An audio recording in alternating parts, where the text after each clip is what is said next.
Welcome back! After over a year of waiting, today is finally the day that Zach and I continue our trip around the globe. And no, we haven't actually traveled anywhere to do so. To recap our journey so far, we started in Japan, made our way through the NPB, talked about the gyro ball and Babe Ruth's involvement in an attempt to end the Second World War, and then we stopped in the Dominican Republic, talked more in depth about the pros and cons of their intense baseball culture, learned about Epi Guerrero and Dominican baseball academies, and now we have finally made it to Puerto Rico. And as always, we'll be giving you guys two choices to choose from at the end of this video for where we go next, but without any further delay, let's finally talk baseball in Puerto Rico. So Puerto Rico is the first stop on our journey that's a part of the United States, and historically they've shared America's love for baseball about just as much, if not more, than we have. Tons of players from Major League Baseball have gone and continue to go play in their winter league during the offseason too. The sport in Puerto Rico and the mainland United States is as closely linked as it's ever been. It's a relatively small nation with a population of a little over 3 million people, so fans back home have a really strong appreciation for their own who make it to the major leagues, and we'll see a lot of that in this video. The beginnings of Puerto Rican baseball go back more than a century. The territory became part of the United States in late 1898, but baseball actually came to Puerto Rico several months before the Americans ever invaded during the Spanish-American War, only a few months earlier actually. Their first taste of international play came at the turn of the century in 1900. While the American military was stationed there, they were told that they could put a team together to play against some of the native clubs. Not sure what kind of an impact it had on morale though, because in their first game against the local Almendades, they got the shit kicked out of them. The local team scored 32 runs and won by 14. Uncle Sam. More like Uncle Damn. Please don't click off the video. Now from that point forward, baseball's popularity on the island continued to grow. Flash forward a few decades and by 1938 it had its first professional baseball league, the LBPRC, which goes today by Liga de Béisbol Profesional Roberto Clemente, whose champion represents Puerto Rico in the Caribbean series, which we talked about last episode. This is known as Puerto Rico's Winter League, the same one I briefly mentioned earlier. Roberto Clemente, who the league is named after, is one of the most beloved Puerto Rican-born humans in their history. Him and his unique legacy is another thing we're going to talk about a lot later, but this is a good segue into our next topic. Roberto Clemente is easily one of the most well-known icons in the history of Puerto Rico. If we're talking only about baseball though, one of the few who've come anywhere close is a man by the name of Hiram Bithorn. Hiram's story could have easily gotten a video of its own from us. It's pretty dense. Prior to 1942, there had never been a native Puerto Rican player in Major League Baseball. The United States at this time was still plagued by Jim Crow laws and racial discrimination across the country, and Major League Baseball was not immune to this disease either. Now to help with the timeline in your head, Bithorn's debut was still 5 years before Jackie Robinson ever put on a Brooklyn Dodger uniform. On April 15, 1942, Hiram Bithorn made his Major League debut pitching for the Chicago Cubs. He became the first player from the island to play for a Major League Baseball team and opened the floodgates for tons of Puerto Rican players to enter the major leagues in the 8 decades since. There is no Francisco Lindor, there is no Pudge Rodriguez, there is no Roberto Clemente without Hiram Bithorn there to lead the way.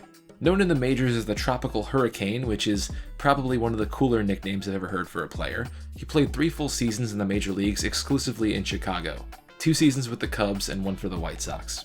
His first big baseball feat came 10 years before his debut. He played on a native team against an all-white Richmond squad, and they blew out Richmond 10-1 behind the 16-year-old Bithorn on the mound, who faced a team that included future Hall of Famer Johnny Mize. Mize was 19 at this point, but this was only 3 years before he posted a 162 OPS plus in his first Major League season with the Cardinals. And after that point, it didn't take long for most fans in Puerto Rico to get word and start filling up seats and even climbing nearby trees near the stadium just to get to watch Hiram pitch. 4 years later, the Newark Eagles, who were a team in the Negro Leagues in the United States, were practicing against local teams in Puerto Rico before an exhibition with the Reds back in the States. One of their best pitchers was a man by the name of Leon Day, another future Hall of Famer. Day had come down with an appendicitis, and the Eagles had asked Hiram to join the team to fill in for him. This was Hiram's big break, and it led him to the United States and eventually to Major League Baseball. Bithorn was traded to the Cubs after the 1941 season and played his first Major League game in April the following year, officially enshrining him in history. Now according to Saber, native Puerto Ricans didn't have a good self-image at this point in history. They felt that things of value only came from the outside. So being able to see a homegrown talent make his way through the ranks and onto a Major League Baseball team was especially important for people back home. He started 54 games in the major leagues over 4 years, led the league in shutouts in 1943, pitched to an above-average ERA over his short career, and even got an MVP vote one year. But there's a clear elephant in the room. Why did he only play 4 seasons? In 1947, Hiram went down to Mexico from Chicago to attend his niece's baptism, where he was shot and killed by an officer in Mexico before he ever arrived. We still, to this day, don't know exactly what happened, and it's a very serious subject, so I can only talk as much as my limited research allows me to. If you ask me, the officer's story seemed to change one too many times. Hiram's family had pushed for an investigation, which led to an indictment 5 years later, and finally an 8-year prison sentence for murder. We still don't have Hiram's official date of death. That'll be a mystery forever, I'm sure. I would have preferred not to have to talk about why his career was cut short, but I felt it would have been kind of weird if I left that thread hanging.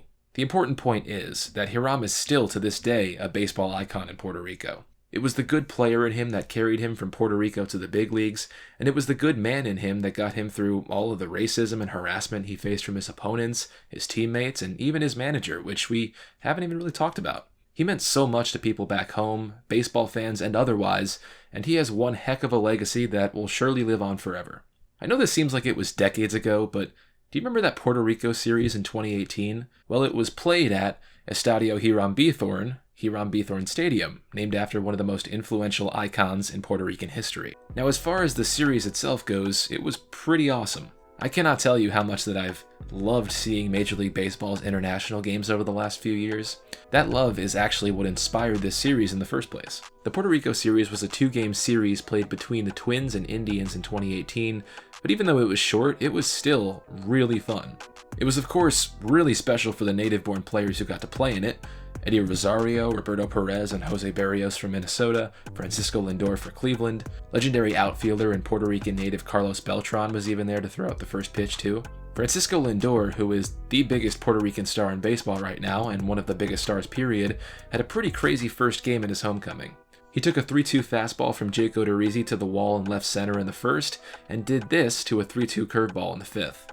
Game 2 of the series lasted 16 innings, and native Puerto Rican Eddie Rosario scored the winning run on a walk-off from Miguel Sano in the 16th inning in a 2-1 Twins win. The winning runs in both games were actually both scored by native Puerto Ricans. Lindor in Game 1, Rosario in Game 2. That's a pretty awesome coincidence. This was a great event for baseball fans everywhere, but especially for Puerto Rico and its fans. The series took place not too long after Hurricane Maria had devastated the region, and Puerto Rico was still struggling in its aftermath. Hurricane Maria showed firsthand what we're hitting home here, this relationship between Puerto Rican-born players in Major League Baseball and their communities back home. And a bunch of MLB players in the States did so much to help with relief. Kike Hernandez raised more than $126,000, Carlos Beltran donated over $1 million and put in his own time to help with the relief effort on the ground, Alex Cora donated over 10 tons of supplies, and Carlos Correa sent over a cargo plane with necessities. Don't get me wrong, there was still an overwhelming amount of work that needed to be done, but what was done by native Puerto Rican players back in the States to help out, I think definitely speaks to the strength of the community bond here. Now back to the Puerto Rico series, I really hope Major League Baseball continues to have these international games because they are such an amazing thing for every party involved, and I do have a good feeling that we will see more in the near future. Before I hand it off to Zach, let's just quickly honor just a few of some of the best Puerto Rican-born legends, past and present, to play in Major League Baseball, excluding Hiram Bithorn and Roberto Clemente, who each get their own sections in this video. There's no Puerto Rican baseball video done right without at least mentioning Pudge Rodriguez. Ivan Rodriguez was one of baseball's greatest catchers. He was a 7-time Silver Slugger, a 14-time All-Star, a 13-time Gold Glove winner, a World Series champion with the Florida Marlins, and a first-ballot Hall of Famer. He was also the 1999 American League MVP, a year after fellow Puerto Rican legend and teammate Juan Gonzalez won it. So that's 2 teammates, 2 fellow Puerto Ricans, winning the same award in back-to-back seasons. It's pretty cool. No catcher in Major League history has caught more games than Pudge, and it's kind of hard to envision anyone catching more anytime soon. Orlando Cepeda is another Puerto Rican Hall of Famer and probably the least well-known of the bunch. Cepeda's father played baseball in Puerto Rico, but because of his skin color and the time period, Major League Baseball was never in the cards for him. Orlando Cepeda started selling newspapers when he was 10 to be able to play in a baseball tournament created for the paper boys. His passion for the game of baseball, like so many others in Puerto Rico, started at a young age. Like Pudge, Cepeda was another MVP winner, World Series champion, and 11-time All-Star who played in the major leagues from 1958 through 1974. The 1958 Rookie of the Year winner would lead the major leagues in doubles, homers, runs driven in, and the Brandon Nimmo special at different times throughout his career. And leading the Puerto Rican-born lineup in the modern era, Francisco Lindor. It started with Hiram Bithorn, and here we are in 2021, where a Puerto Rican-born shortstop has the third largest contract in the history of baseball on planet Earth. While off to a rough start with the bat as a New York Met, not unlike the rest of the sport right now though, Lindor, as you all know, is one of the game's premier stars on and off the field. All of you know who Francisco Lindor is, so I don't think I need to go through his career, but he is a very special player. And here's to a successful rest of the season for the best native Puerto Rican in the game today. Alright, so we've talked about the humble beginnings of baseball on the island, we've gone through the career and impact of Hiram Bithorn, and we briefly touched on the potential fun that professional baseball in Puerto Rico can be. But now, let's get into the details about baseball culture on the ground. Rich history, culture, and cuisine. Pristine, glimmering beaches. Majestic, monstrous mountains. Some would say, a sun-kissed Caribbean paradise. Just like we did in the DR, make sure we stay in a single file line on this journey, and please, no flash photography. While it might not be like La Sangre, baseball is heavily ingrained in the history and life of the country today. Baseball in many ways is like a religion to Puerto Rico. But in recent years, baseball has seen some uncertainty in its popularity and following. Community is the focal point of baseball culture in Puerto Rico. The once flourishing baseball scene in the early to mid-1900s now faces a steep slope decline. Baseball here is a community effort, where families and friends can spend time together playing, watching, and bonding over the sport they love. Baseball has helped keep local youth in school and reduce crime rates. But challenges still remain in rural communities due to economic constraints and loss of interest. Much of baseball's decline in Puerto Rico can be explained by Major League Baseball's decision in 1990 to include Puerto Rico in the draft. Puerto Rican players then had to wait until they finished high school, putting them up against steeper competition in the US. Teams became disinterested in scouting talent in Puerto Rico since they were no longer international free agents. MLB's presence slowly diminished over time, and even the Puerto Rican winter leagues faced diminished fans and funding. Limited exposure, combined with fiscally limited programs, has caused many of the troubles Puerto Rican baseball has faced since. Talent in the LBPRC has been affected by this as well. The LBPRC has had many significant ups and downs in recent years. As community members lose interest in the game over time, the league has suffered significant financial losses. The LBPRC has featured 13 teams in total over its lifespan, with only 5 teams left active today. The severity of this decline came to a head in 2007, when the LBPRC had to outright cancel the 07-08 season due to diminishing attendance numbers and profits from the previous decade. While there's no doubt the draft impacted Puerto Rican baseball, some in Major League Baseball have challenged its severity. Red Sox manager Alex Cora had an interesting choice of words on the impact of the draft, stating, "Puerto Rican talent needs more coaching, league structure, and government aid," and that the concerns with the draft is just an excuse. Hot take there in my opinion. I guess I'll just have to put an asterisk next to it. In recent years though, more baseball academies and high schools have sprung to life to help Puerto Rican talent thanks to Carlos Beltran, actually. But in all sincerity, Beltran's Baseball Academy has been a significant influence in the recent positive trend for baseball culture here. Beltran's shown on several occasions throughout his career his willingness to give back. He started the Carlos Beltran Foundation only a year into his professional career. Speaking of academies, former Ranger Ed Correa founded the Puerto Rico Baseball Academy in high school. If you lived and breathed baseball when you were younger, this school would probably be a paradise for you. Imagine waking up, studying the history of baseball, weightlifting, and then having practice for third period. It's also important to highlight the positive impact a great 2017 run in the World Baseball Classic had on baseball popularity back home. Puerto Rico had an outstanding performance in the series, making it all the way to the championship game before falling to the United States. Puerto Rico dominated the World Baseball Classic that year, with 5 out of 12 players on the All-World Baseball Classic team being Puerto Rican. The influence the team had on the country and young players has made its mark, as interest in the game slowly but surely begins to rise once again. While the number of Puerto Rican players in the MLB has diminished overall, those that have made it to the league have established their name loud and clear to the world. Players like Yadier Molina, Javier Baez, Francisco Lindor, and Carlos Correa are paving the way for Puerto Rico's youth.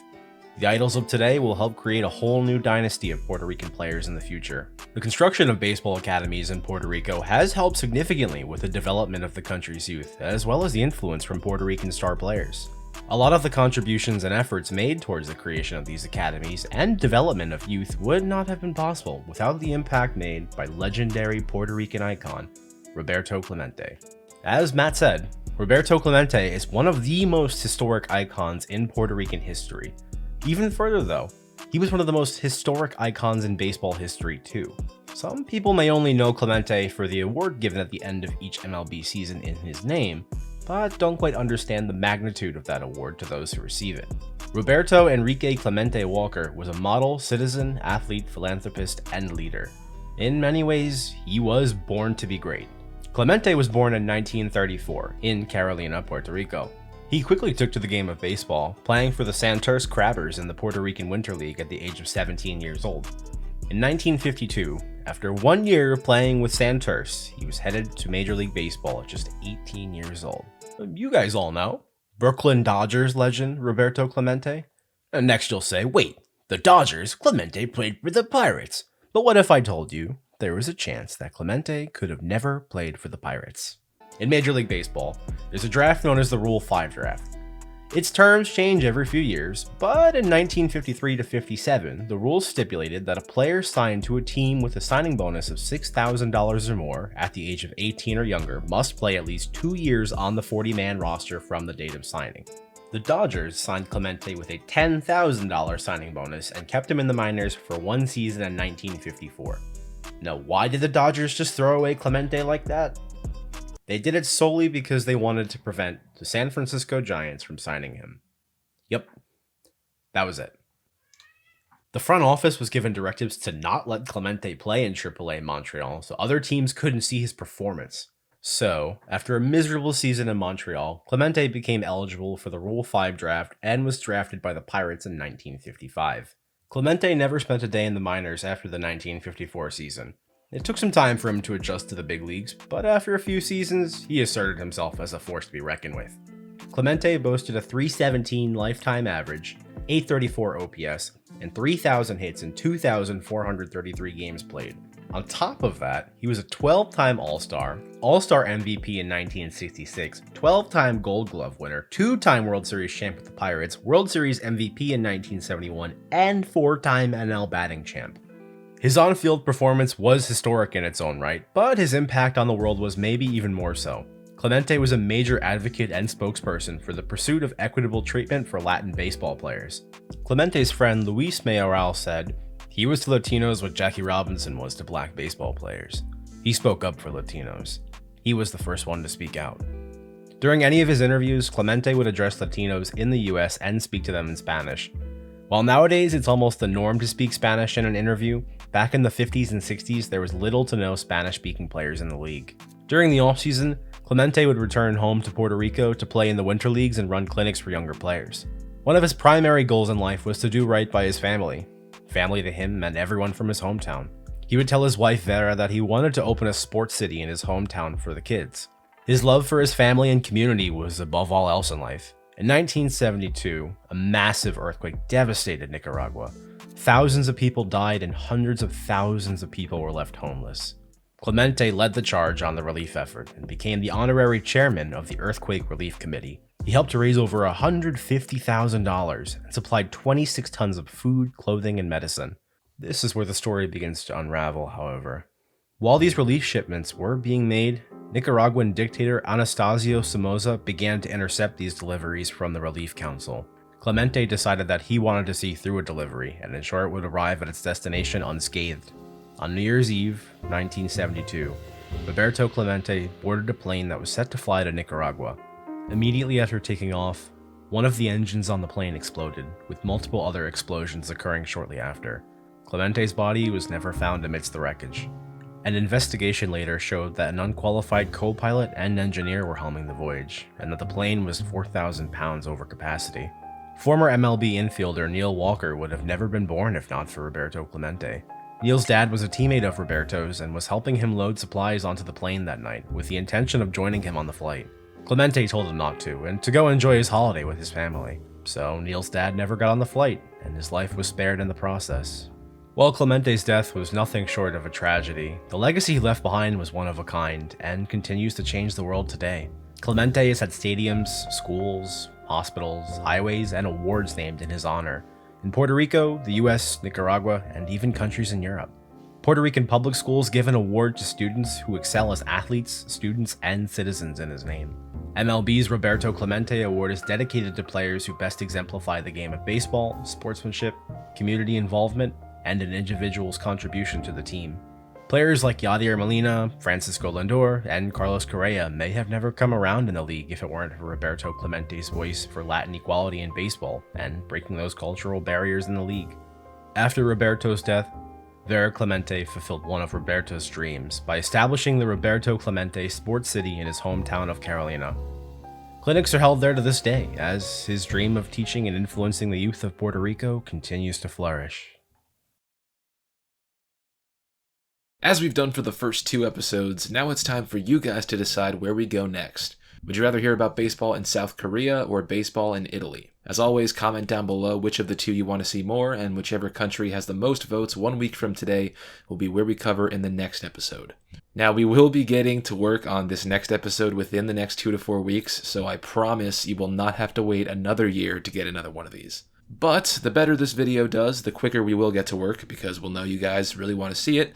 So if this video were to go off the charts or something, I'm sure we'll just start work on the next one immediately. So if you are really enjoying this series and want to see more episodes sooner, make sure to like the video so we know you did, and subscribe to the channel if you want to. We just had the best month in this channel's history, and we're getting so close to 100,000 subscribers. It's something we've been working towards for 4 years now, and we just cannot wait to get there. Zach and I definitely hope you learned something today. We want to thank you very much for watching, and we can't wait to see you next time. Thanks for watching.